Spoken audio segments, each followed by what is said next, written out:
You see here a picture of innocence, but I've got a sad story of faith and trust horribly shattered tonight. This is the story of my TWSBI Go.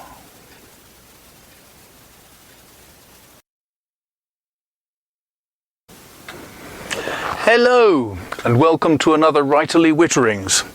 And yes, this is a story of treachery and betrayal.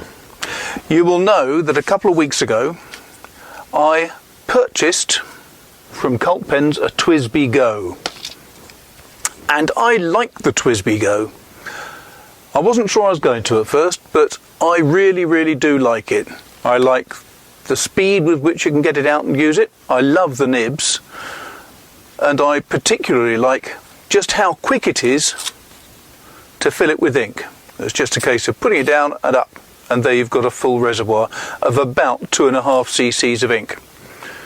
I only know that because I measured some earlier on today. However, this is a sad story, because you'll notice there are now 2 TWSBI Go boxes here. There's a reason for that. Apparently, Rhodesian Ridgebacks also like TWSBI Goes, as my little dog demonstrated. I left her alone with access to my office one day, just for a little bit too long, with the result that my TWSBI Go has TWSBI been and gone. Flaming Hound, I don't know what happened to the top there, but as you can see, it was not particularly well. So I must admit, hats off and thanks ever so much to Cult Pens, who, when I let them know, posted one the same day. And yes, I had to pay for it again, but at least it arrived almost immediately. So I'm just going to give a very quick review now of the TWSBI Go, because I can show all the internal mechanism. And I thought I'd better do it before another one gets eaten. Back in a mo. So here we go with a pair of TWSBI Goes. First of all, let's look at the one that is whole and entire and uneaten. What can one say about these pens? First of all, I have been asked whether I feel the cap is strong enough. That is a very positive click there. I've actually started using a lanyard through the little hole at the top there and having it dangling round my neck and in my shirt pocket, which is a very convenient, very comfortable place to hold it, and then every now and again pull it out and it works absolutely superbly. So let's just have a quick look at it. It is a fat pen. No getting away from that, but it does feel very comfortable in the hand. It's got a very simple design. Just take this off so you can see the cap. There's a soft rubber or silicone type of insert there so that you don't get leaks from the nib. The top has got a little red TWSBI logo with some blue surrounding plastic, which is the same as the blue, I think, that is used in the main barrel of the pen, and it has the lanyard loop. That's really about all you can say about the cap. Then the pen itself, really nice 1.1mm stub nib, which does work superbly well. As I've said before, the nice thing about it is just really quick and easy to fill.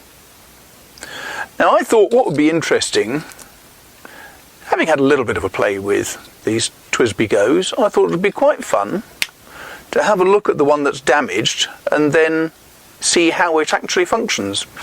So one thing I wanted to do was look at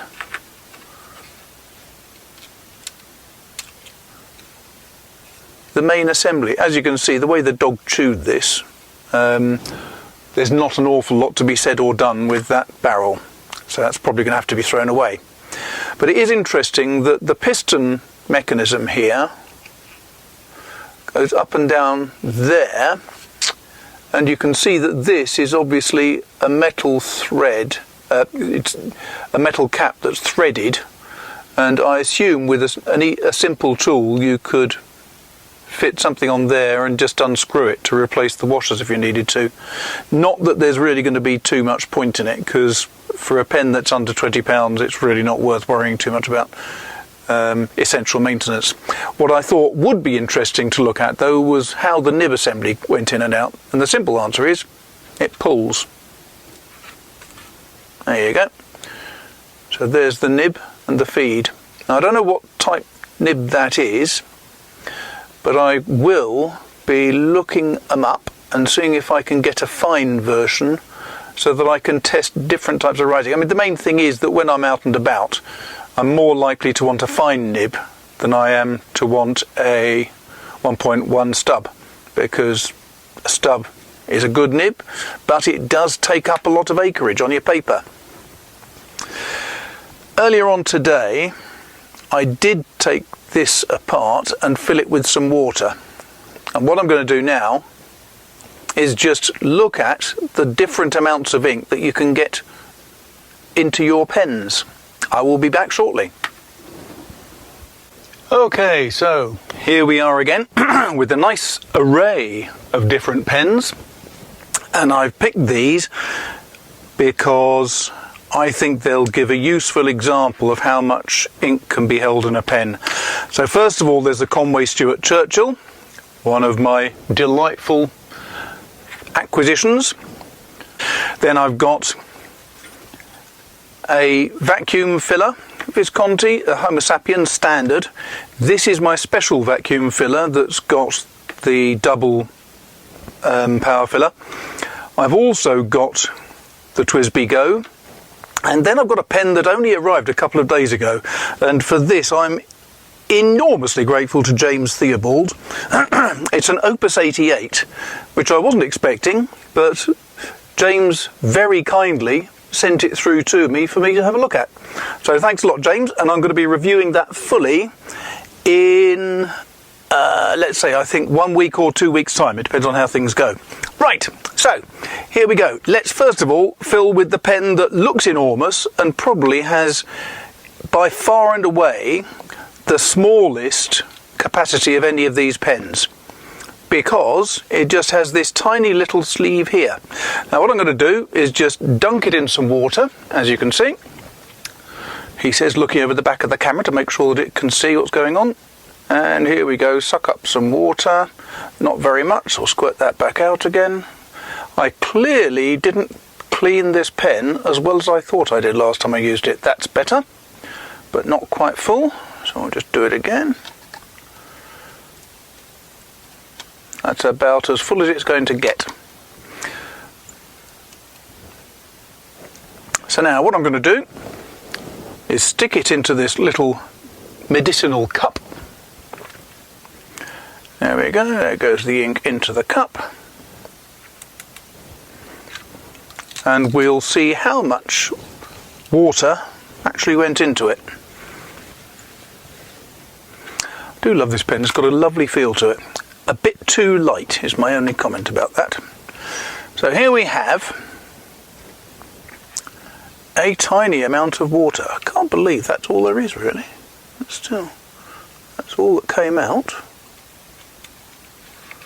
I don't think there's actually going to be enough to register in this little syringe.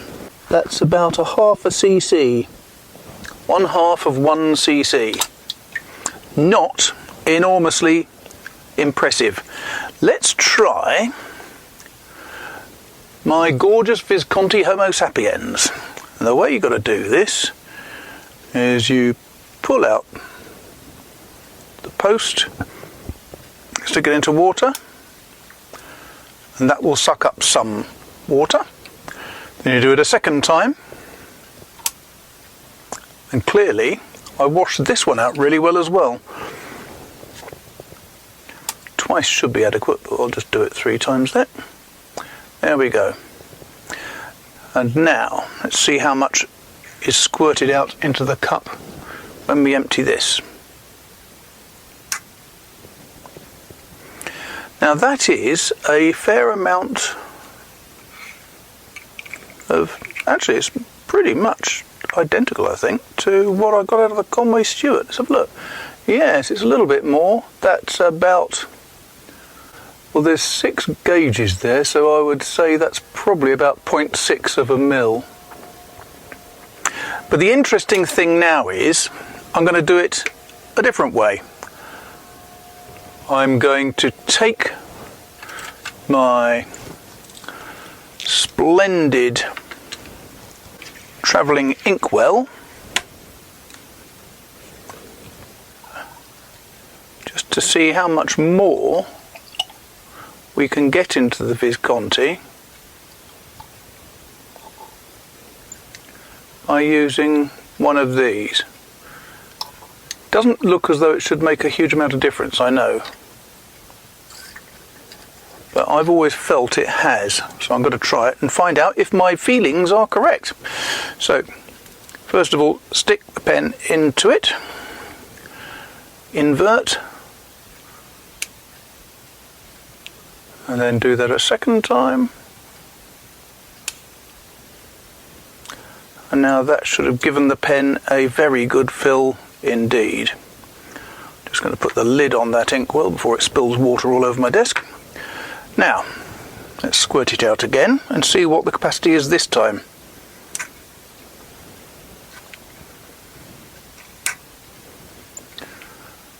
I have to say that looks depressingly similar.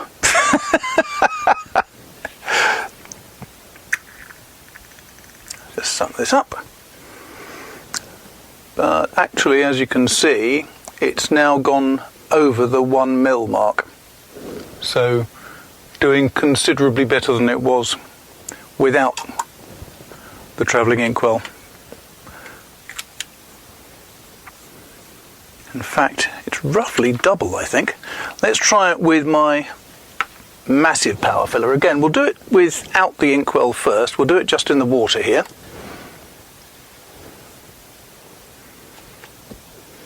And you can see in this gap here how much water's going up. Not much. Just do it again. I'm not sure I actually had the nib fully in the water then. So, yes. Try one last time. And you can see here that the water level is about halfway up. At least I can see from here. Hopefully you can see as well. Water level's about there. So we'll just empty it in here, see how much that actually is.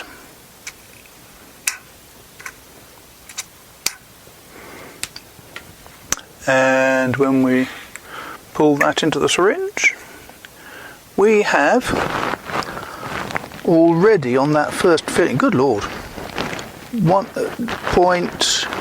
say it's about 1.6 mils roughly. Let's try that again with the travelling inkwell.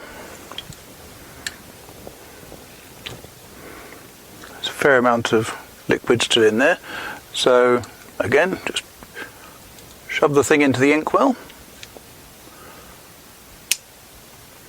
fill it once, just do that again, fill it twice,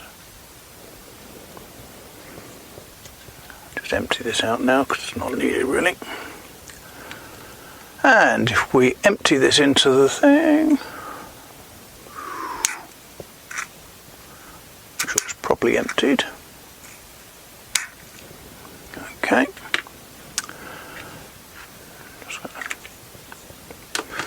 And now when we suck it into the syringe, hopefully all of it, there is now a rather massive 3 mils of ink in that. That is really very, very good. So as it stands, as I felt it might, the Visconti is the winner currently. I'll put that top of my list. Now we'll try the little toy, the cheap and cheerful TWSBI Go. Under £20 this little toy. Lovely little thing. Just A little bit more water in that, that's better. So, press the thing down, release, and it fills up with water. That easy. Do it a second time. This is the first time it's been filled properly. In fact, that didn't work. I'll do it a third time. There we go. Now let's see how much there is. Just squirt it out into there. And recap, recover. And I think this should be about the 2 mils mark.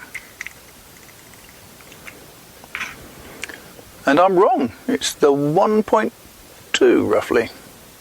It's an air bubble which makes it a little bit inaccurate, but yes, 1.2 mils I'd say. So that's not bad. And then finally we come to this wonderful Opus 88 that I haven't filled with water. I haven't done anything with it yet. So this is just an experiment to see how full it can get, how much liquid it'll hold. I'll just get this filled up. I've also never used an eyedropper pen before. So it's a novel experience all round. I think that might be about it actually. Yep, that seems to be full. So if I was now to put this on, I'd spray ink all over myself, like that. So that is a full loading, so I'll just tip that in. Doesn't want to come out. It's probably a good thing with an eyedropper. There we go.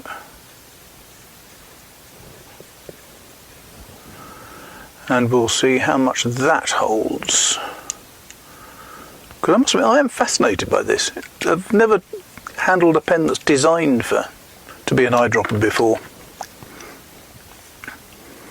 It's not a bad quantity of ink, has to be said. Wow. And look at that. 2.2 mils. So that is a bit of a surprise, I must admit. So by my measure, the Visconti, then the Opus, then the TWSBI Go, then the other Visconti, and a long way behind my poor old Conway Stewart. But it may be a long way behind, but it's still a magnificent pen, so I don't care. And so there you have it. A vast array of different fountain pens.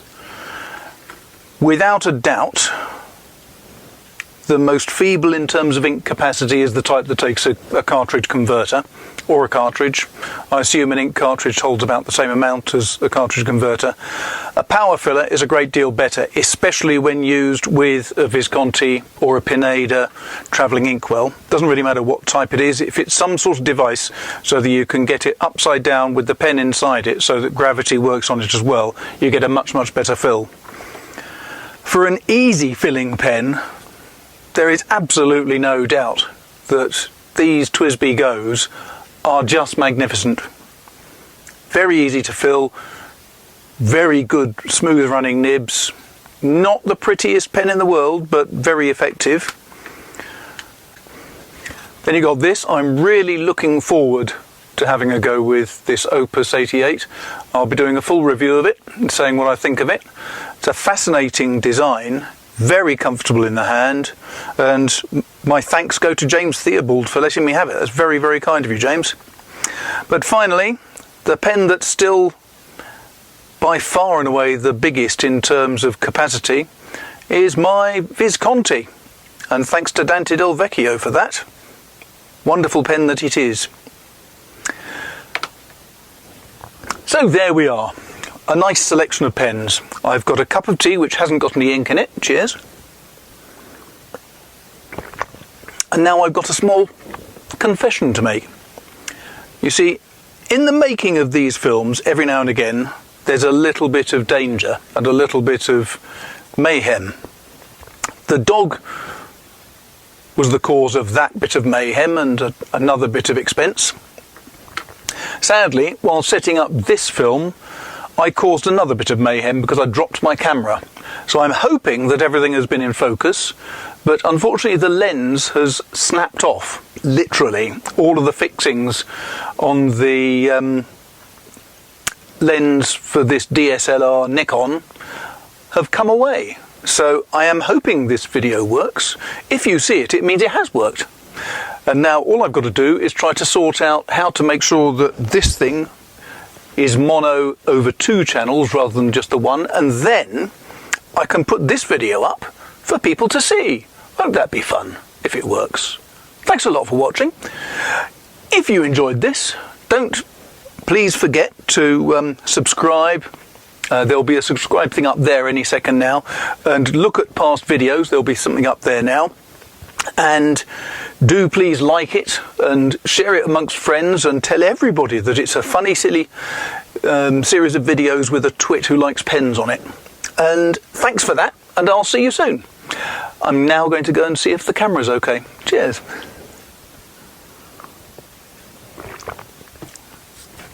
And then dry out some pens.